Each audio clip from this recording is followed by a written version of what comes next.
agenda, is it? It can be. No. It can be. I mean, we did talk about it being publicly available, so... Yeah, I don't think it has to be on there every time, but... Could be on the website or something. I think we did, yeah. But it's probably worth calling for any Additions. alterations on a regular basis. Yeah, sure. For completeness, could you add to my other interests, Treasurer, Hawke's Bay Democratic Action Association, Inc.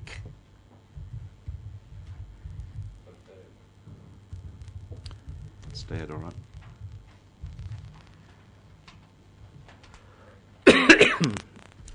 No other declarations, Councillor Scott? Yeah, I'd just like to clarify something I asked last time, Mr Chairman, about the level of shareholding that was necessary. We had the answer last time. It was 10%. I did raise the issue that I'm being that my husband had been listed as a significant shareholder in a pit fruit business in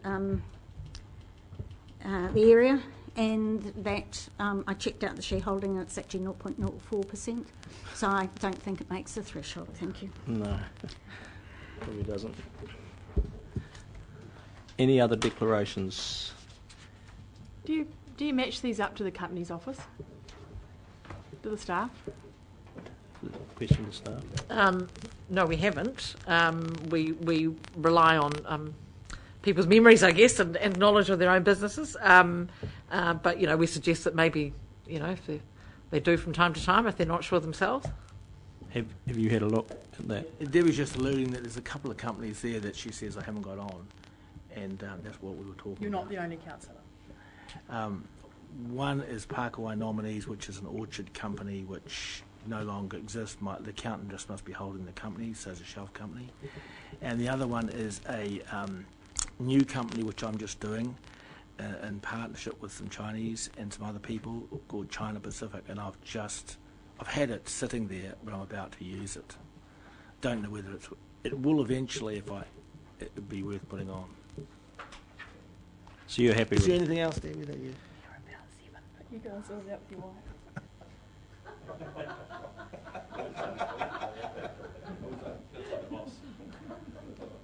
There's about 7 more, she said, but there probably are holding companies just sitting in my accountant's office.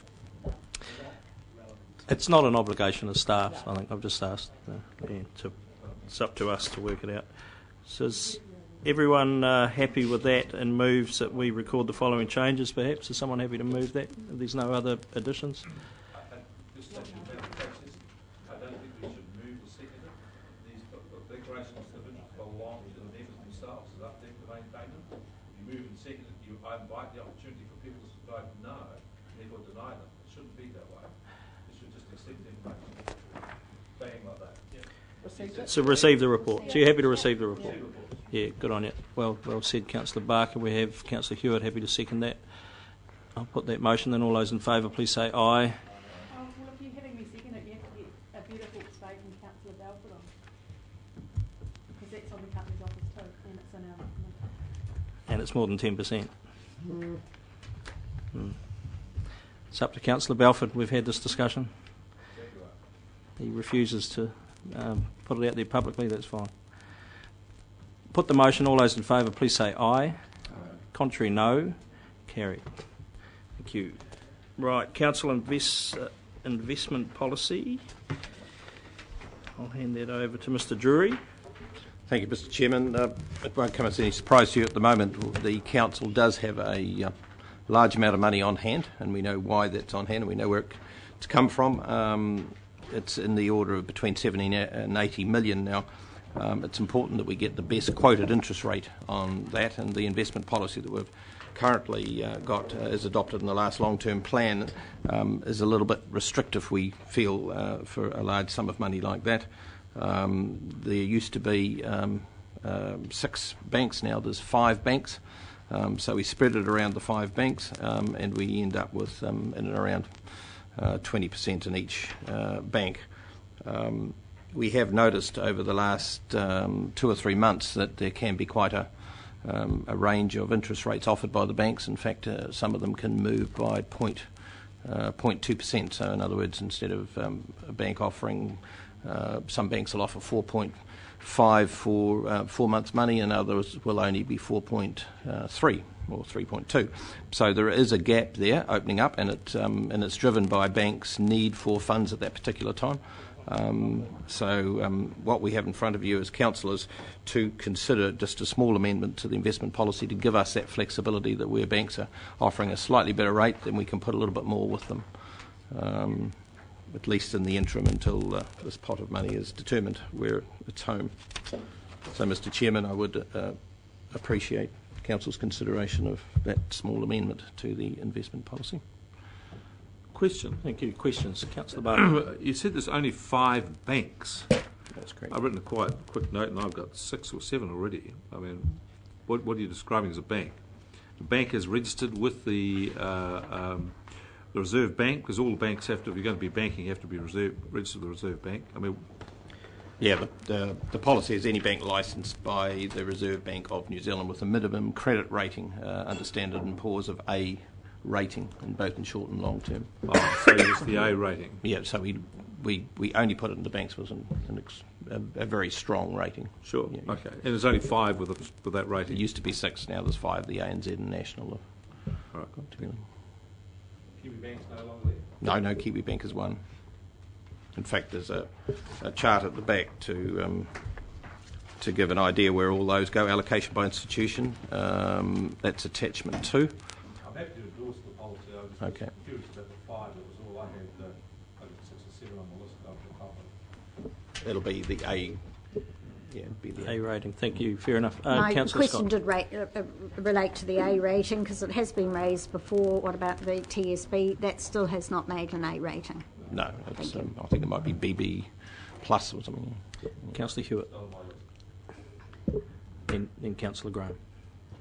Mr. Drury, we have we've established an investment company, and the brief is to optimise the financial and strategic returns to council from the allocated investment portfolio. I'm wondering why we aren't moving these significant funds over to be managed within HBRC. And I'm not saying disestablish your job, because then you'd be answerable to the company that is effectively charged with managing it. But why are we double handling this? Well, we're not actually double handing. When HBRC was set up, this council, under the documents presented at that time, were going to, or decided to allocate money to HBRC when this council decided where those funds were to be invested. So a good example is the Ruataniwha. So when you decide, if and when you decide to put money into the Ruataniwha, then you'll determine when those cash flows go over, and then you'll put them over. So the money is managed here as far as short and medium term investment, and then when HBRC come up with an investment proposal, it's evaluated and funded. Is this not a good time to be looking at that? If we have a company that's specifically charged with those areas of expertise? Well, the management of money is, well, at the moment we've got to manage the money short term, because HBRC may well want that money medium to long term. But if you had a portfolio of 70 million that didn't have a home, then you'd have to seek advice from outside experts as to how best that be done, and they'd probably opt for a mixed basket of investments.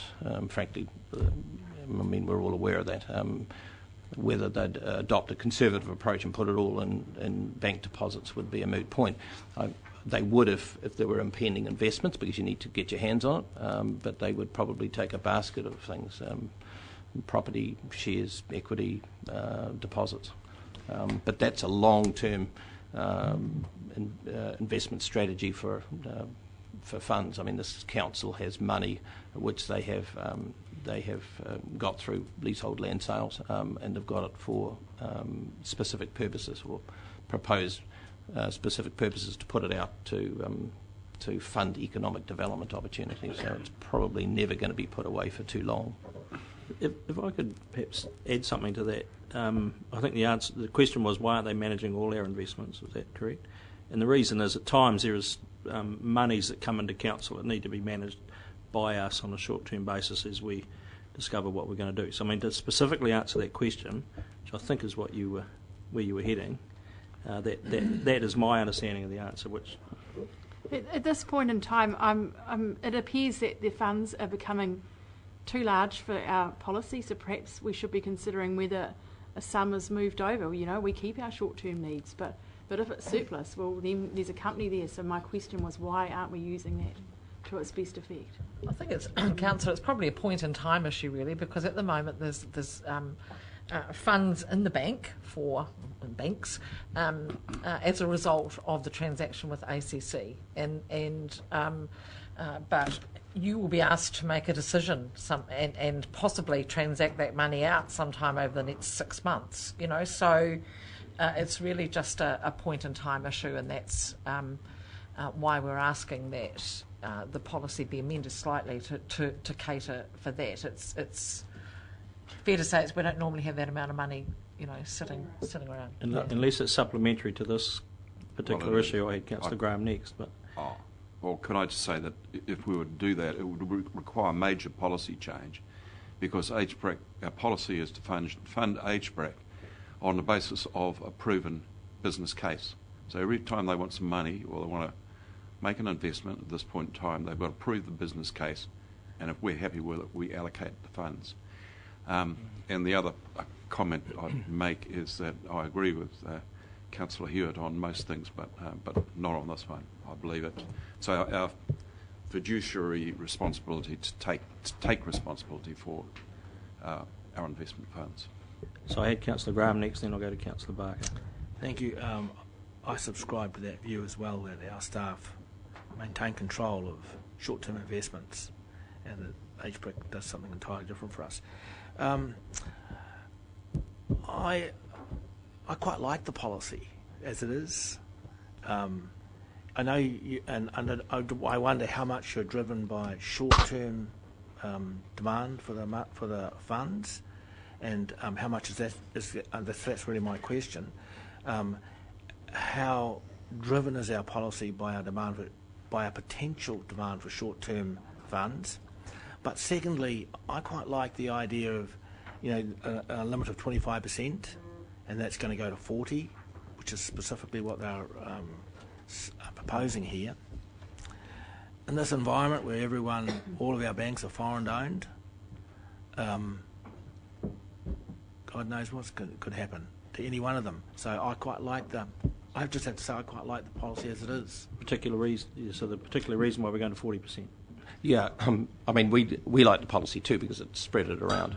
I just wanted to, I suppose, formally report to you that in the last couple of months I've noticed that there can be quite a discrepancy between the offerings of the bank, and they're all big, strong banks. It's obviously driven by their need for cash flow at a particular point in time. So when we have 2 or 3 million rolling over, instead of being able to get quotes from all the banks and decide which one is offering the best rate for those few days when we're rolling it over, we find ourselves not always being able to take the best rate because, for argument's sake, Bank in New Zealand's already got their 20% in, and it's got to go to, say, one of 2 banks. It just didn't give us the flexibility to maximise. So you're talking about margins of 0.5% and... No, we're only talking about margins of 0.2 and 0.3%. It's quite a lot on 20 million. Yeah. Well, it is, considering we've got in there 14-15 plan an average interest rate of 5.1, which I'm hoping to get to because it's the whole year of 14-15. It doesn't start until the 1st of July. So at the moment we've talked it through with our advisors, and they say to put it out for a couple of months, and the rates there are quite good. They're 4.3, where the OCR should trim up a little bit more late June, early July, and then we could be in for, say, a 6 month at hopefully 4.5 or 4.6. But we've also got to be careful until we really know what the drawdown is needed for the Ruataniwha. I'm assuming that we've probably got comfort up until December anyway. Move the recommendation. I want to pick up and expand on the point made by Councillor Dick. I see these funds as being held by the council in trust. They're not our money. We haven't earned them directly ourselves. They're in trust, and therefore we have to have the highest standards for them. If we're choosing banks with A grade rating, there can be no more secure investment in New Zealand. if we were to go and hand the money, give the money to HBRC with them to talk about managing it, we're then talking about implicitly saying there's going to be a different risk profile here and get more of the speculative area. Well, that isn't quite where I see these funds sitting. So I'm perfectly happy with them remaining in the council. I'm perfectly happy with them being considered as in trust and having the highest levels of guarantee we can to get the money being there, which is a bank, well-known, registered, A rating. We can't do any better than that. And if we're going to go into risk, well then, as Paul has said, we need to have it about a long-term strategy, and so I want to be very clear about it. This is not about managing risk. We had someone willing to move. Did you have another question? Clarification. I know it was raised, a question was raised and was answered, but we don't have a recommendation to shift this to HBRC, do we? Am I not able to read properly? So I'm sorry. What questions of clarification are we actually asking? Your point is made and taken. It was just in relation to Debbie Hewitt's question, I think. Is that where that came from? You're happy to move, Councillor Dick? And we had a seconder. And you're happy to second it, yeah, with the change. Okay. Don't lose our money. Moved and seconded. You wish to speak further? Other speakers? The answer's no. Put that motion. All those in favour, please say aye. Aye. Contrary, no. Carried. Thank you.